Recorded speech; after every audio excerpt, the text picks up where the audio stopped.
You stay here. You're still too small. Give me the book. Have complete trust in your teacher. Learn from many different teachers. Learn more than I have done. This is my blessing for you.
The Geshe was born here in this valley, and when he himself was a young Bande of 14, he went to Lhasa, the capital of Tibet and the seat of the Dalai Lama's government.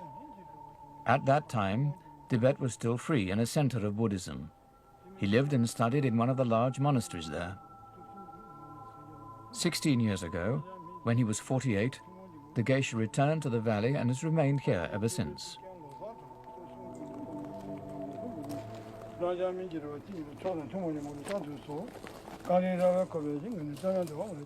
He needs the isolation in order to be completely undisturbed in his meditations.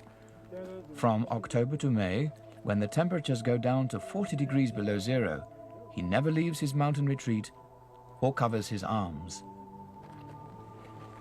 Here, he carried out the Losum Chosum meditation, which lasts for 3 years, 3 months, and 3 days.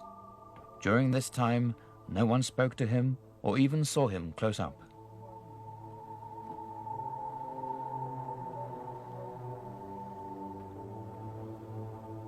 This severe asceticism is necessary in order to destroy the ego, because our consciousness identifies with the needs of the body, and it is the ego which is behind these bodily needs. It traps consciousness in a fixation on one's own isolated individuality. Asceticism, however, makes it possible for consciousness to free itself from these material chains and thereby liberate the ego, just as in death.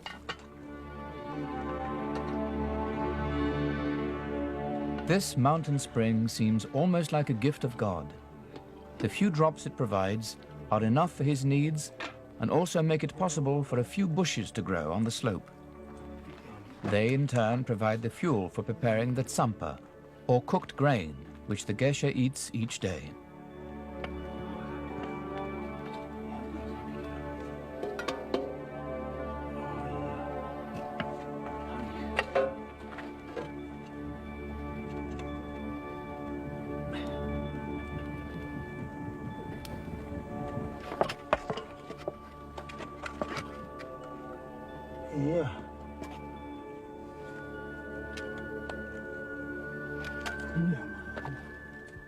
One of the Lama's customs is to give hungry spirits a small part of the food they eat.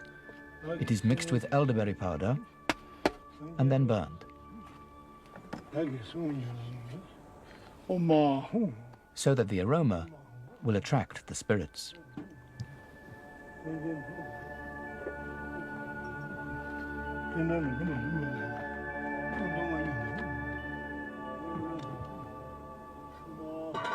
The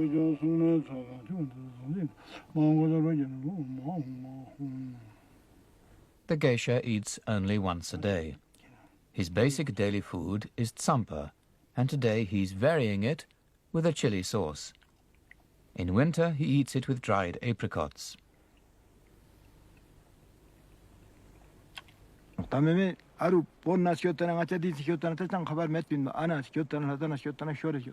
Geshe had to flee from Tibet just like the Dalai Lama. He even had to leave his teacup behind. All he had with him on his journey of 1,200 miles was some tsampa. When he'd mixed his last sample with water in the hollow of a stone, he fell into a deep sleep. He lacked the strength to go on and was certain he would die.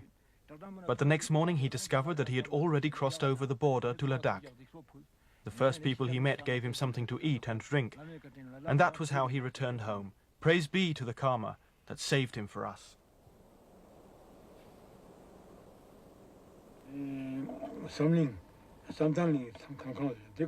I'm responsible for the entire village here, the animals, the plants and the people. I pray for the peace and health of all living creatures. I pray for enough water and good harvests.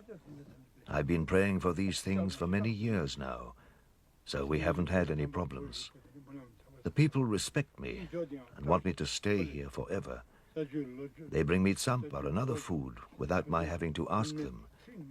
Since these things are given out of religious belief, I accept them.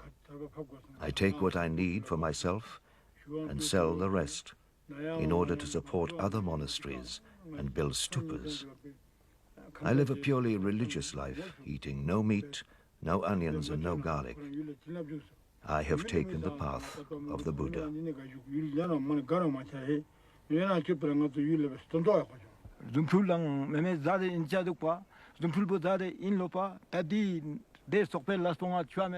He says it wouldn't be difficult for him to perform magic, but that as a religious man, he would never do it. If he wanted to, he could fly from his cell over to the monastery, but that would be a misuse of his powers.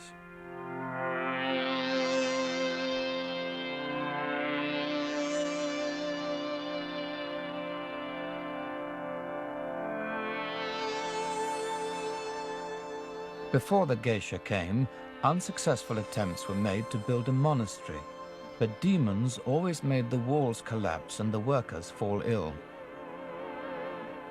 From my cell, I looked over again and again to where the monastery was to be, and then one day I felt I had the energy to build it. I slept here on this spot and heard some very strange noises. I thought to myself, those must be the demons, but I wasn't afraid.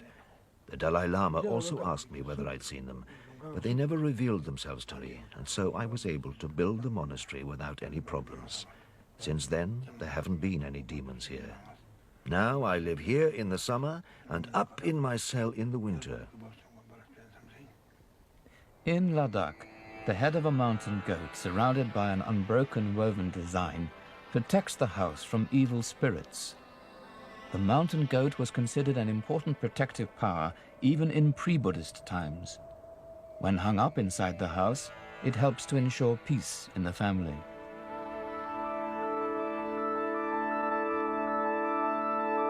And the prayer flags one sees fluttering everywhere also bring peace.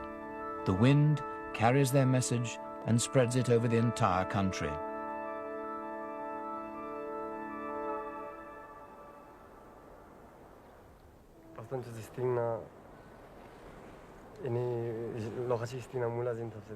I only return home for 4 to 6 weeks every year. Together we have 5 children with our wife. 3 are from me and 2 from him. Why don't you say something too? True, he comes home when he's on holiday, but I'm always here and do the work all alone. That's pretty hard sometimes. Of course, I'm happy that he brings us rice, clothes and kerosene. In return, I send him tsampa, milk and things from the village. He earns money and I work.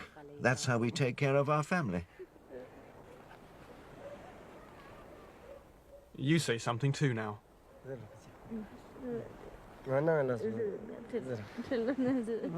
Tell them that you have 5 children and that you sew and cook for them. When one of them puts his shoes outside their wife's door, the other isn't allowed to disturb them. Do you have priority with your wife when you're home on holiday? No, then neither of us shares her room. Do you envy Stopgas because he can be with her the whole year? No, I'm happy that he's here. That way, I don't have to worry about her.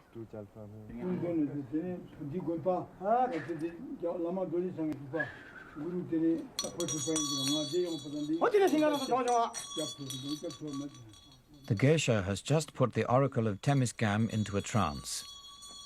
A great North Tibetan Lama who lived 150 years ago speaks through him.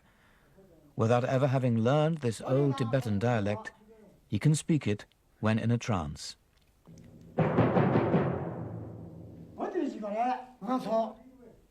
The Stragas, Stopgas and others have come to ask him questions. Why has my mother been suffering for 2 years? Because houses were built nearby without consulting lamas or astrologers. When the monks had to flee from Tibet, the souls of the dead also fled. One of these souls is speaking through this oracle. What he says is the truth. Since the Geshe built the monastery, things have gone well for you. You should be grateful to him. Speak slowly, step by step. What do you think of the people making this film? I think they don't believe in our religion. But if they show us respect, the results will be good. The foreigners only want to observe our religion without understanding it. They laugh at us. They come here as tourists without any belief or trust. They're against us.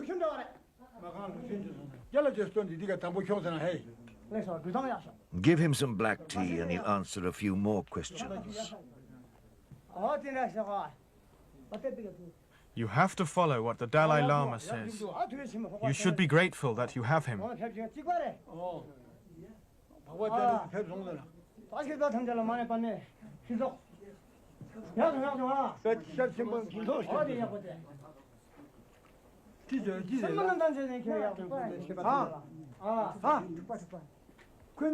Why am I always fighting with my brother?